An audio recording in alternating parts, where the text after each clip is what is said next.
Господи, Исусе Христе, Сине Божий, помилуй меня грешного. Амин.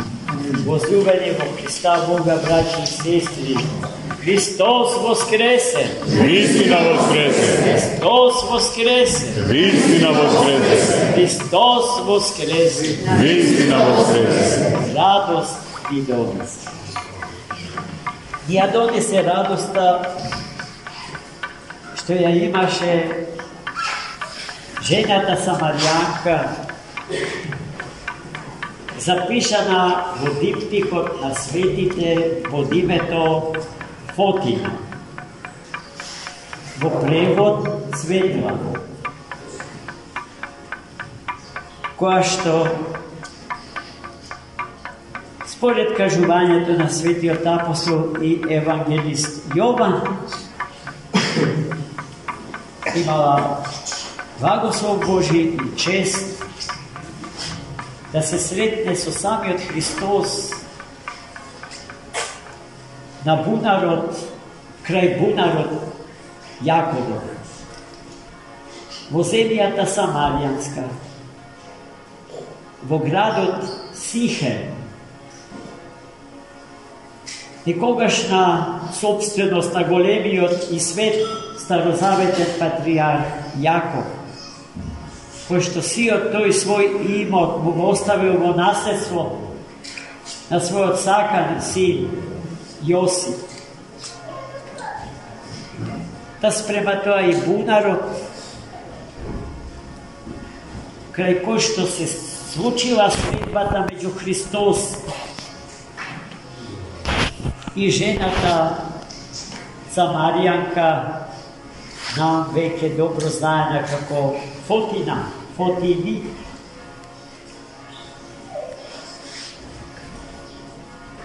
Се сретнале и се случил чудесен разговор. Тој разговор силно ја збунил света Фотина.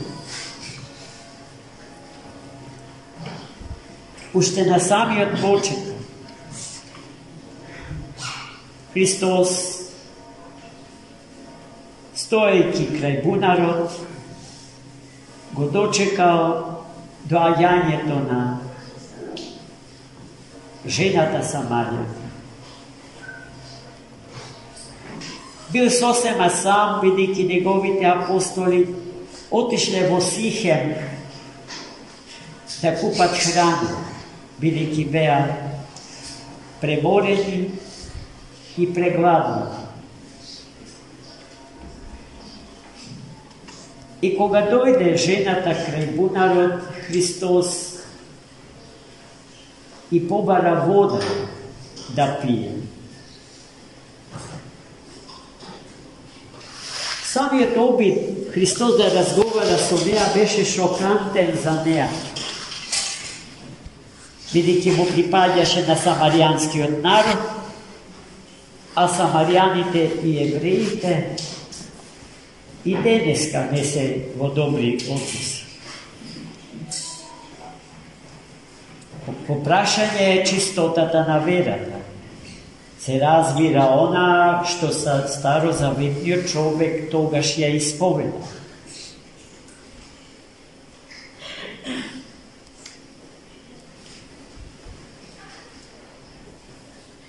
Света Фотина, тогаш анонимна жена Самаријанка, своето чудење и запрепастеност не можела да го скрие и му кажала на Христос: можно ли е ти, евреј, да разговараш со мене, Самаријанка? Гледате како Христос ги руши во самиот старт сите предрасуди, сите препреки, што некој со векови наназад ги градел, ги подигал меѓу луѓето и народите. Христос на секој начин не покажува дека сите се негови, односно дека сите сме негови. И бидејќи таа останала зачудена, Христос употреби уште еден поим кој што за толку повеќе ја збуди жената Самарија.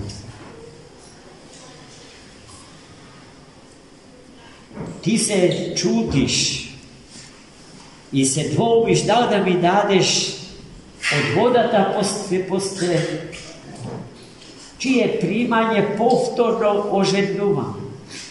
А само кога би знаела ти со кого разговараш сега, и нека тој со кого што ти сега разговараш може да ти даде вода жива, од која што ќе се напиеш и после напивањето ќе имаш потреба повторно да пиеш вода. Од чисто практични причини, жената Самаријанка ја посакала таа вода, бидејќи таквата жива вода ќе ја спаси од секојдневното доаѓање на бунарот, за да ја згаси собствената жетта на чиновите на своето семејство, но истоката, бидејќи истоката се напојувала од истиот тој бунар. Таа воопшто немала свест за тоа со кого разговара и за значењето на поимот жива вода. Христос се обидел тоа да им го каже, да им го објасни. Да им каже дека водата жива не е водата што таа ја пие и ја знае, туку Духот Свет, кој што која ќе го примиме во себе, однатре вода се претвора во извор од кој што истекува истиот, бидејќи не преплавува, ги преплавува нашите внатрешни простори и истекува од нас и му се дава на свет. За да го познаете со други зборови Христос како Спасител, дека Христос е вистинскиот Христос, треба да имате Дух Свети во себе. Не можете вие Бога вистинскиот да го познаете без да имате Дух Свети во себе си. Духот Свет е тој што го препознава нашиот Спасител. А и тогашната жена Самаријанка го немала тој дух. Но осетила дека разговара со некој кој што во најмала рака е еднаков со нивниот патријарх Јаков. И дури во неа како да созреало чувството дека нејзиот соговорник е по се изгледа и поголем од нивниот сакан патријарх Јаков. И признала дека го доживува како пророк, како голем пророк. Но се уште без јасно знаење за тоа кој е тој. Особено тоа знаење, тоа чувствување, дека разговара со Спасителот на светот, се зголемило после прашањето што Христос и го поставил. Поточно не прашање, туку барање. Дојди, донеси го твојот маж, тука па да разговара. И тука шта му река, добро, ама јас немам маж. И тогаш Христос и рекол, да, право кажа, бидејќи 5 мажи кои што пред него си ги имала, не ти беа тоа. Таа била шокирана, потрошо, запрепастена. Од каде му тоа знаење за неа, а прв пат се гледа. Искрено кажано, и ние сме на страната од Света Фотина пред нејзиното покрстувани. И ние сме во потрага по чуда. Сакаме да сретниме некој кој што ќе знае се за нас. По можност дури и денот на нашето упокојување. Се да знае, во детали. И тогаш, може би во нас ќе се побуди заспаниот порив да се создава заедница и постојана, непрестана комуникација со нашиот Творец и Спасител. Жената Самаријанка после овој разговор, после 3 доживеани шока, се врати во Сихем,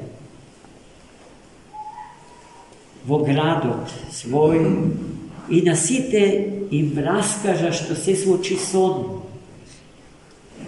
Народот од љубопитност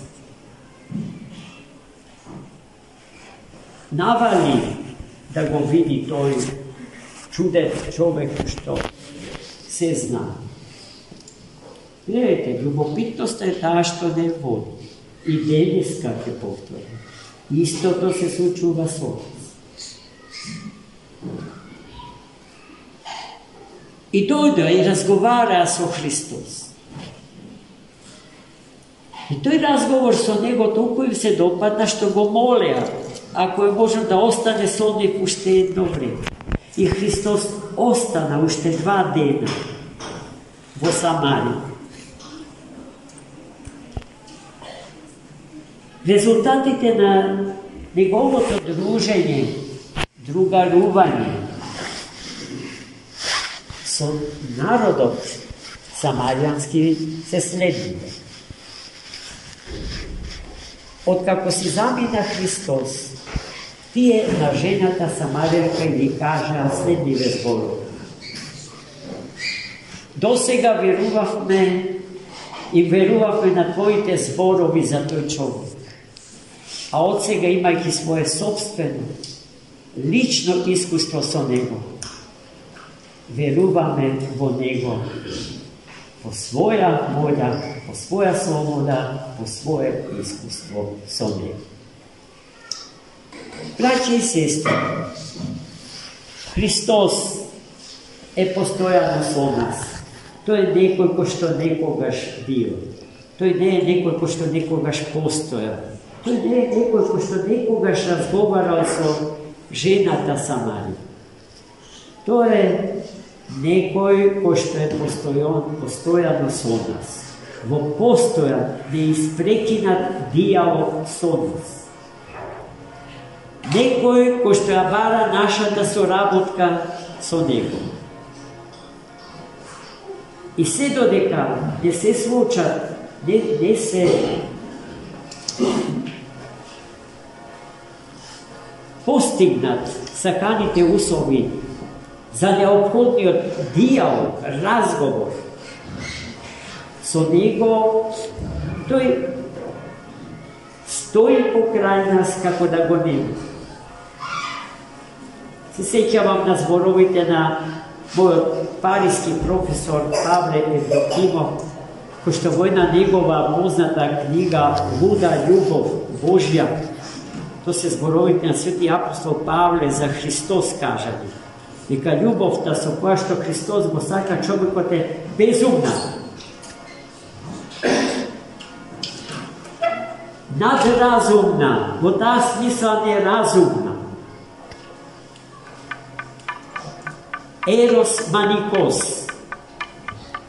Во психијатријата зборот маникос има сосема погрешно значење од ова што свети апостол Павле му го придава на тој повод. И така, вели професорот Евдокимов, Христос, имајќи ја таа љубов кон човекот, како париски клошар, стои пред дверите, пред портите на нашите срца и чука. Чука за ако сакаме, ако имаме добра волја, да му отвориме, да влезе и да се всели во домот на нашето тело, бидејќи телото наше е создадено за да се преобрази во храм на Всесветиот и животворен Дух. Амин. Христос воскресе! Вистина воскресе!